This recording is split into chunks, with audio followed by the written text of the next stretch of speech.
In 1948, South Africa stood at a critical turning point. The country, rich in resources and a magnet for global trade, was marred by deep racial divides and political tensions. That year, the National Party came to power, sweeping through the elections with a platform built on segregation and the enforcement of white supremacy. This victory marked the formal beginning of apartheid, a system that would systematically strip the rights of the black majority, segregate society, and enforce brutal policies designed to maintain racial hierarchy. The new government, under Prime Minister D.F. Malan, wasted no time in passing laws to codify racial discrimination.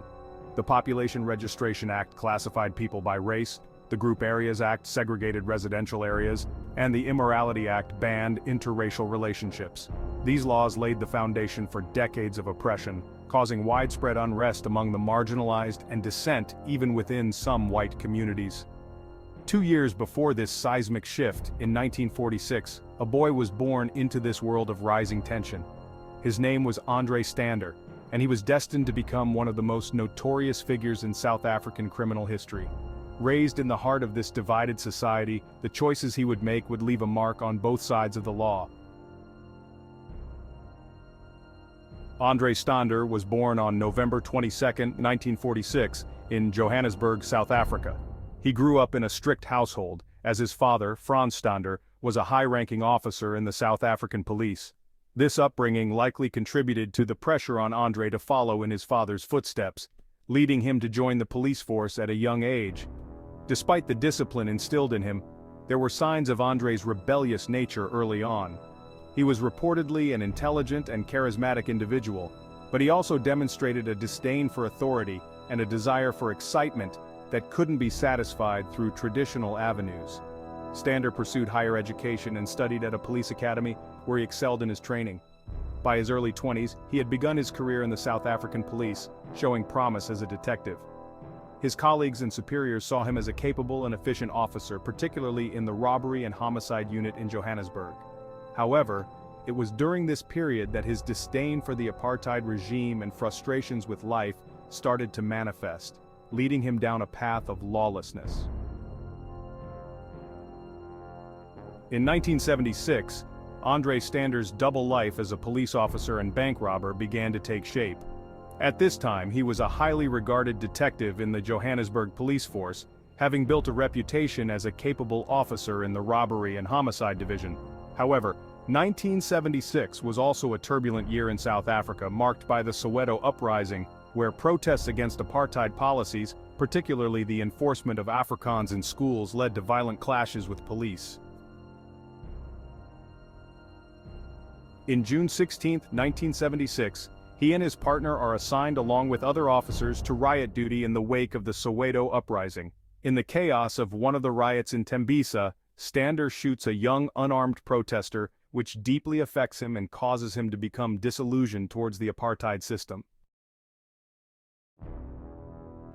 In 1977, André Stander, as he was experiencing a growing disillusionment with the apartheid regime and the system he served.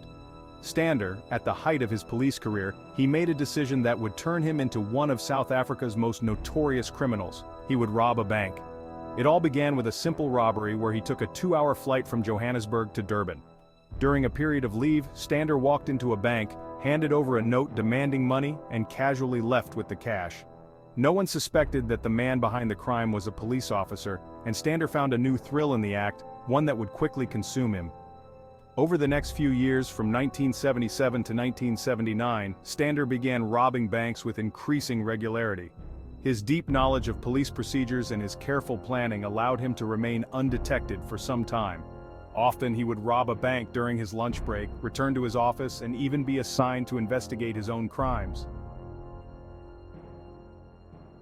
By 1980, Stander had committed at least 30 robberies, amassing substantial sums of money. His life of crime, however, was about to unravel. In a moment of recklessness, Stander returned to rob the same bank multiple times in Kempton Park, Johannesburg. His increasing carelessness caught up with him, and he was arrested. After Cor van Deventer, a senior detective in the South African Police Service, and ironically a former colleague of Stander's in the CID, Van Deventer was now responsible for investigating his old friend's crimes, found himself in a deeply personal and symbolic case. He had worked alongside Stander and respected him as a police officer. Now, he was leading the investigation that would expose Stander's transformation from law enforcer to outlaw. Van Deventer's meticulous efforts ensured Stander's conviction. In the subsequent trial, Stander was convicted of 15 bank robberies and sentenced to 75 years in prison. Though his life of crime seemed over, his story was far from finished. While in prison, Stander met two criminals, Lee McCall and Allan Heyl, who would later become his partners in what would be one of South Africa's most infamous prison escapes.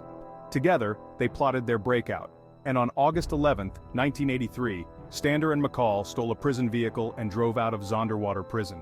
Allan Heyl escaped shortly after, and the three fugitives regrouped to form the Stander gang.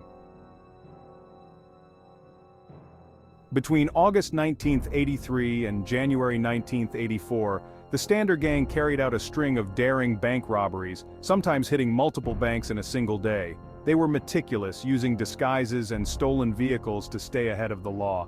Their bank heists were well executed, rarely involving violence, and they amassed large sums of money. As the robberies continue, the risks that come with it increase exponentially, as the so-called Stander gang is being relentlessly pursued by the police task force under none other than Cor Van Deventer. After a gun shop holdup that left a woman shot as well as able to identify the gang, McCall dropping money on the way out of a bank, and McCall's unexplained shooting spree at another bank that lead to a police chase, the gang soon sees that their luck is running out as they become increasingly more reckless. Deciding it would be best to cut their losses and settle down, Stander comes up with a plan to rob the exchange office at the airport and leave South Africa, using a combination of flight schedules and disguises to come up with the best plan.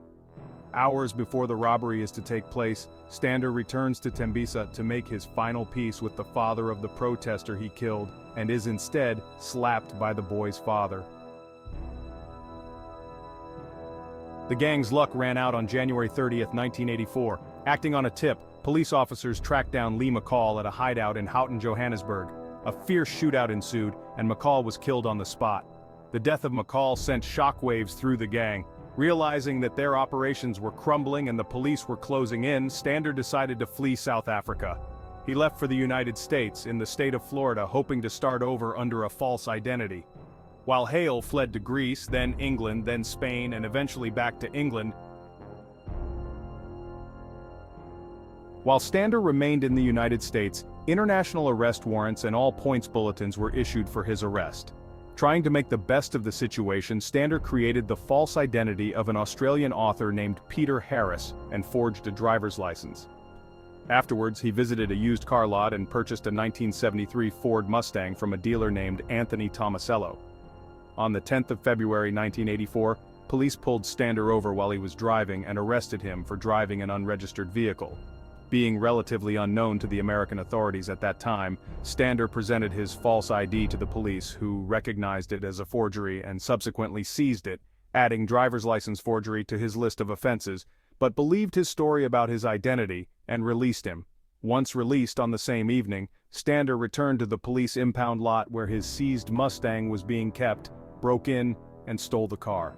On the following morning, Stander returned to the same used car lot where he had purchased the vehicle and asked the same dealer, Tomasello, to have the car repainted in a different color. However, Tomasello had just read about the Stander gang in a local newspaper.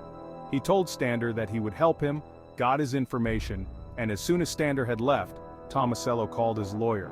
On his lawyer's advice, Tomasello called the local police. Based on Tomasello's information, a police tactical unit surrounded the apartment that Stander had been using as a hideout, but Stander was not there. He had acquired a bicycle to use while his car was with Tomasello to be repainted. He had left the apartment on the bicycle and returned only after the police had surrounded it. As he unknowingly rode up to the apartment complex, Officer Michael Van Stetina, who had been posted on the perimeter, recognized Stander and attempted to stop him. Stander tried to get away, but as Stetina prevented his escape, a struggle for the officer's shotgun began. The gun discharged and Stander was hit. He fell onto the apartment complex's driveway, bleeding profusely. Stetina immediately radioed for an ambulance. Although Officer Stetina tried to administer first aid, Stander's wounds were too extensive and he died before an ambulance arrived. Allan Heyl, who also slipped out of South Africa, using fake documents, traveled across borders until he finally landed in the United Kingdom. The UK offered a new playground for a man skilled in deception and robbery, but it also came with challenges.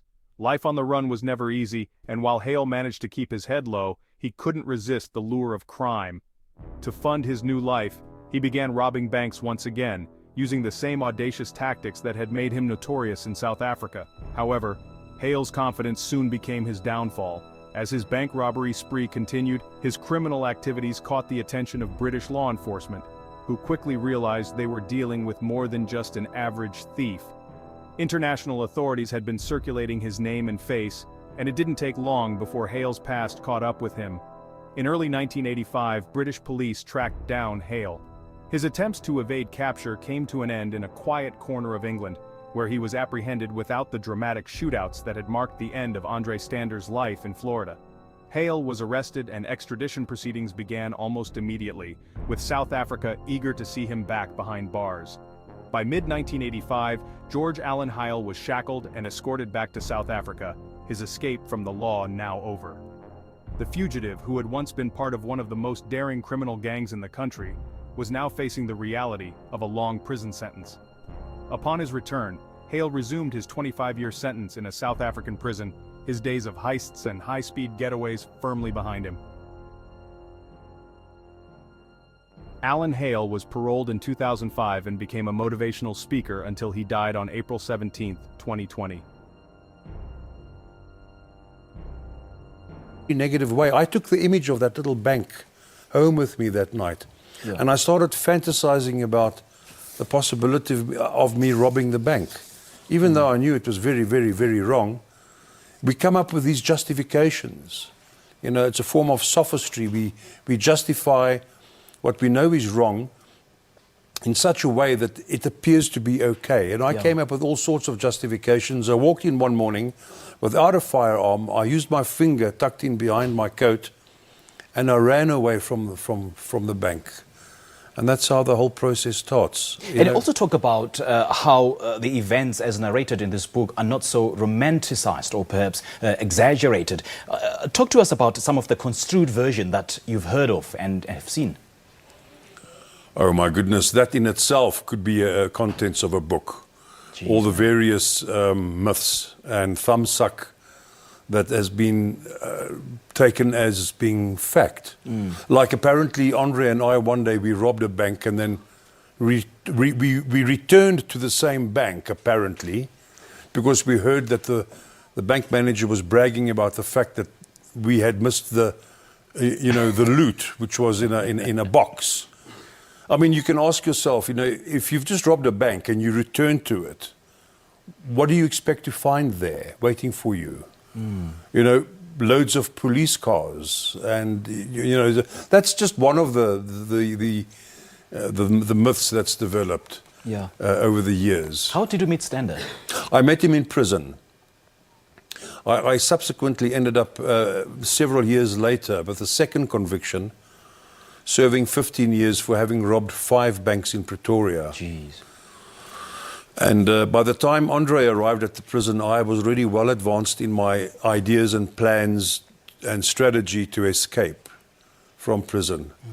So, 2 convicted bank robbers with similar tastes in music and literature. We differed on rugby. I mean, he was a Bulls supporter and I was a Province supporter for my pains and my sins. And But we recognized that there was an affinity between the two of us, which, if we had allowed it to develop, would end in a calamity. And it's a long story, but we did eventually manage to escape. Yeah. And then we embarked on a series of robberies, the likes of which I often, whilst writing the book, I had to often sit back and give myself a reality check to say, did we really do this? Like on one particular day, we robbed 4 banks one morning in quick succession. Jeez, man. And we were pursued by a helicopter. Well, I mean, that is the stuff of seriously bad fiction, but it was reality. Yeah, the contents of the looking book back, beg a belief. Yeah, I mean, 34 years later, you're now looking back, you're now reflecting, and I'm sure you do have regrets, eh? Oh, major. What are some of them? Major. Well, I spent 27 years in prison, and I've got nothing to show for it. You know, in terms of the harm and the damage that it's done to me and to friends and family, that's the major regret, obviously. But Yeah. the major regret actually is the fact that I've wasted talents and abilities, and I've achieved nothing. All right, where can you get hold of this book? It's just recently been released, so it's in the process of ending up in you know, all the usual suspects. All right. Thank you so much, Allan. We appreciate it. My absolute pleasure. Thank you so much. Ben Grobe, My Time with André Stander, a memoir of former notorious gangster Allan Heyl. We thank him for his time. Well, you can also join us for our viewer slot every month, and all you have to do